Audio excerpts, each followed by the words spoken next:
Hey everyone, it's Kat here. First off, happy holidays! I hope you're making the most of this season with friends and family. Now, let's dive into something I absolutely love doing every year, talking about the best VR headsets. And oh boy, this year has been a roller coaster in the VR world. I've been reviewing VR headsets for 7 years now, but 2023 stands out as the year where the lines between reality and virtual reality really started to blur. We're seeing a stronger push towards mixed and augmented reality with a rapid evolution in headset specs and comfort, and let's not forget, AI is becoming an integral part of our lives, which impacts everything. This year has been like watching a sci-fi movie turn into reality, but navigating these changes can be overwhelming, especially if you're not a VR geek like me, living and breathing this stuff daily, so I'm here to make things a bit easier. Let's jump into my top VR headset picks for 2024 and find out which ones are truly worth your attention. Join us beyond reality. Let's start with the significant upgrade in the standalone VR headset market, Meta's release of the Quest 3. However, at $500, the Quest 2 at $300 might still be the best value right now. So let's compare the two for a bit to explain why. But wait, let's talk about the sponsor of this part of the video first. Your VR headset needs a body, so why not give it a dedicated stand with charging capabilities? Meet Kiwi Design's new RGB vertical stand. What sets it apart? Magnetic charging. Simply lift your headset off the stand, and when you're done, place it back and it will snap back into place to charge. It's effortless.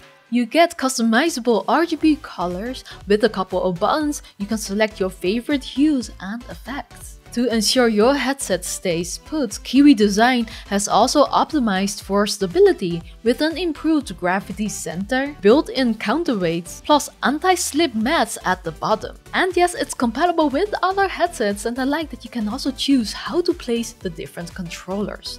Interested? Click the link below. And let's continue. Quest 3 and Quest 2 are both self-contained devices that can run standalone games without a PC needed. Both devices can also connect to a PC to play Steam VR games wirelessly or wired via USB. Most of us have decent enough setups to get great wireless quality, but this does have a max bitrate, so you might see compression, which isn't the case with a cabled PCVR headset. I'll talk about my favorite PCVR headset in a bit. Both Quest headsets use the same ecosystem, so both bring an extensive standalone game library with exclusive titles like Assassin's Creed Nexus VR and Asgard's Wrath 2 to your living room. The Quest 3 comes with a ton of upgrades, including a new Snapdragon XR2 Gen 2 processor for faster performance. It's got a slimmer design and better comfort due to the pancake lenses. There's a higher resolution for crisper visuals, and it comes with new controllers. The introduction of color pass-through with the depth sensing also make it possible for mixed reality experiences. Meta is now increasingly focusing on mixed reality, which integrates virtual elements into your real environment. On Quest 2, this is also possible, but with the bad quality pass-through, this isn't as exciting. However, while MR is fun, it's still early. It will take time to make this feature worth paying $200 more for, and despite Quest 3's many upgrades, most existing standalone games are still optimized for the older Quest 2. On Quest 3, you will get a sharper image and quicker loading times out of the box because of the upgraded specs. But the in-game graphics will still look the same on both devices until developers add Quest 3 specific enhancements, which might take some time. Hundreds of older games that aren't updated anymore might never get an enhancement. But in VR, graphics might not matter as much to some, so the Quest 2 still holds a lot of value until Quest 3 gets exclusive titles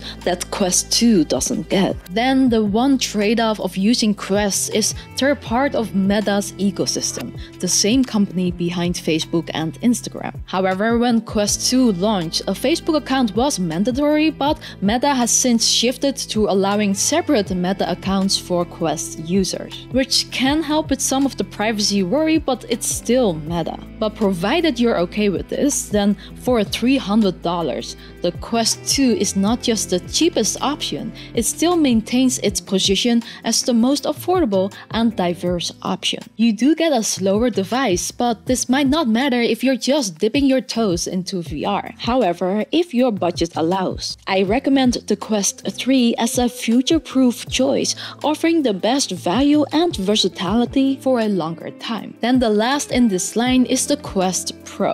This is Meta's most expensive headset with one different feature: face tracking that even captures your tongue movements now. But here's the catch, it's priced at a whopping $1,000 more than the Quest 3. Honestly, I can't recommend splurging on the Quest Pro just for its face tracking, especially considering the limited app support. Plus, the Quest 3 already packs better specs in almost every other aspect, so unless you're deeply into high-end social VR for professional use, the extra cost might not bring the value you're looking for. Now, you might want to completely steer clear of the Meta ecosystem, so keep watching. This is apple juice, by the way. Let's begin with the Pico 4, also a standalone VR headset that can do great PCVR streaming.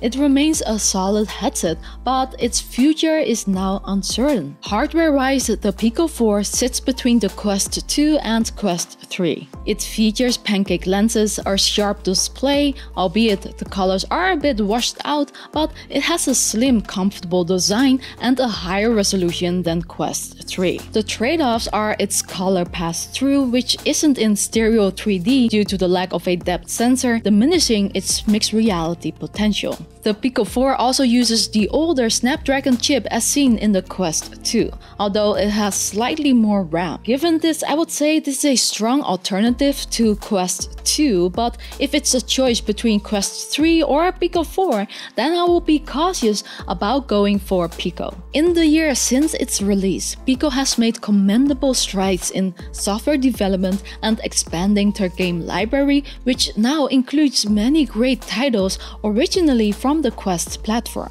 except for some Quest exclusives, of course. However, it hasn't been all rosy. Pico fell short on releasing exclusive titles themselves and has yet to make its US debut.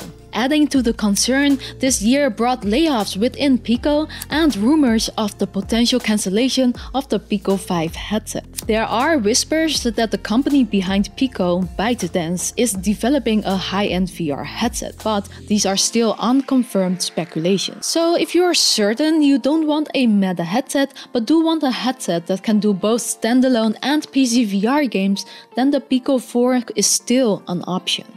But tread carefully, it might not be wise to invest heavily in its ecosystem without clarity on its long-term support. Thankfully, there are other noteworthy contenders to consider. But before that, please hit like and subscribe if you enjoyed the video. It's a huge support, and as a thank you, here's a picture of Milky Way waking me up for food. Now, if you already own or are considering a PlayStation 5, the PSVR 2 is a no-brainer, with Sony setting a new benchmark for console VR. PSVR 2 is not a standalone though, it's tethered to the PS5. But this connection brings next-gen features like an OLED screen with HDR, wider field of view, eye tracking, and haptic feedback in both controllers and the headset. Plus, the controllers have adaptive triggers, and the headset's lighter halo design can be comfortable over extended periods. It now also includes inside-out tracking, so you don't need an external sensor anymore. Though it still uses Fresnel lenses and its tether restricts movement, it compensates with more intensive and graphically impressive experiences than standalone headsets like Quest. Of course, thanks to it being connected to the PS5 with an included 5-meter USB-C cable. While it misses some exclusives, many great Quest titles are now ported to PSVR 2 and includes visual upgrades and performance enhancements. Plus, PSVR 2 also has its own exclusives and titles like Horizon Call of the Mountain, brand Gran Turismo 7 and Resident Evil 4 VR Remake. It's Sony's own exclusives that truly showcases the PSVR 2's capabilities. One drawback since its launch is the limited flow of new content. With many titles being Quest ports, significant new releases have been few. This makes me wonder about Sony's commitment to VR content development. I mean, how amazing would it be if every Sony exclusive would come to PSVR 2, like Spider-Man for example? I have my fingers and toes crossed. But if you're a Quest user who has explored most VR titles, the PSVR 2's current library may not justify the investment just yet. At $550 excluding the PS5 costs, it's an investment. But if you're new to VR and already have a PS5, the PS5 stands as an impressive next generation choice. Now here's a one-of-a-kind and my favorite PCVR headset currently, despite its unique trade-offs. This is the Big Screen Beyond, and it redefines comfort with a completely tailored experience made just for you. Here's how it works. You provide a scan of your face when purchasing, and then they will create a custom face pad and position the lenses to match your eyes perfectly. This level of personalization results in incredible comfort, making the Beyond not only the lightest and smallest PCVR headsets, but also the most comfortable. However, this personalization also has its drawbacks. Since it's tailored to you, sharing the headset is tricky unless someone matches your measurements exactly, which is rare. I mean, you can make another custom face cover, but the IPD needs to be the same. This also impacts its resale value. But the pros are that the visuals are stunning. Dual micro OLED screens deliver vivid colors and deep blacks, and the sharpness with a high resolution is beautiful. The pancake lenses do produce some glare, noticeable during movie watching, but the unparalleled comfort makes up for it. Audio-wise, it lacks built-in speakers, so you have to use your own, but there is an additional accessory coming for this.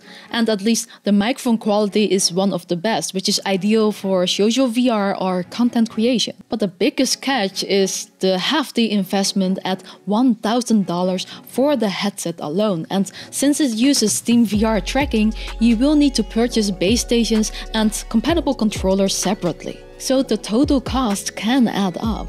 But if comfort, visual clarity, and a personalized VR experience are your top priorities and you're invested in the Steam VR ecosystem, the Big Screen Beyond might just be the best PC VR headset available right now that you can use for a long time to come. I'm glad to finally find a replacement for my Valve Index. If you recall, my last year's PC VR favorite was the HP Reverb G2, but unfortunately, the future of Windows mixed reality headsets hangs in the balance. Microsoft recently announced that they are deprecating Windows mixed reality software. What will happen exactly, we don't know yet. Existing owners might need to cling to older versions of Windows or find workarounds to keep using their headsets. But it might not work at all, so for new buyers, I cannot recommend buying a Windows mixed reality headset until we know more. It's really sad to see so many headsets kinda fade away. I do have an honorable mention as I'm still reviewing it. This is the Pimax Crystal. It's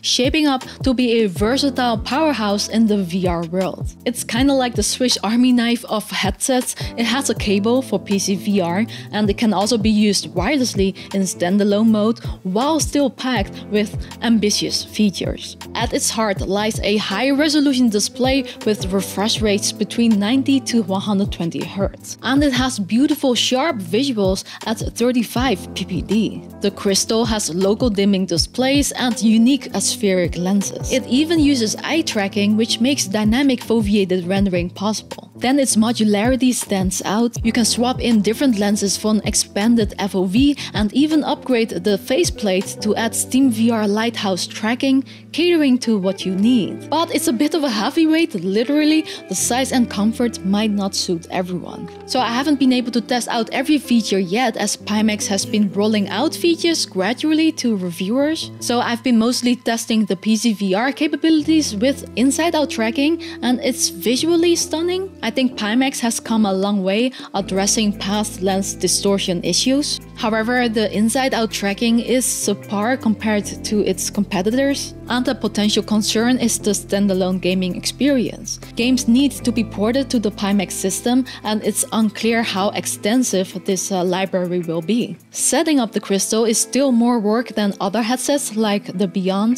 You will need to like to do some tinkering, and starting at $1,350, the crystal isn't a casual purchase. This is just for the headset with the inside-out tracking, although it does include controllers, batteries, and the necessary cables. But you probably want the Steam VR tracking faceplate for it, which requires additional investments like the base stations and separate compatible controllers, plus a high-spec PC to back it up. It's a huge, significant investment, but it stays interesting if it works as promised and for those who love to dive deep into customization. If that's you, stay tuned for my review in Q1. Whew, so that was my top PCVR for 2024. Whatever's not on this list, I don't recommend getting, as they're either outdated, not great value anymore price-wise, or new ones are coming. But these are just my personal opinions. If you disagree, please do let me know in the comments below. Now, before we end the video, let's look ahead a little, as we've got some exciting stuff coming. Apple's Vision Pro is finally set to launch in Q1, and it's poised to shake up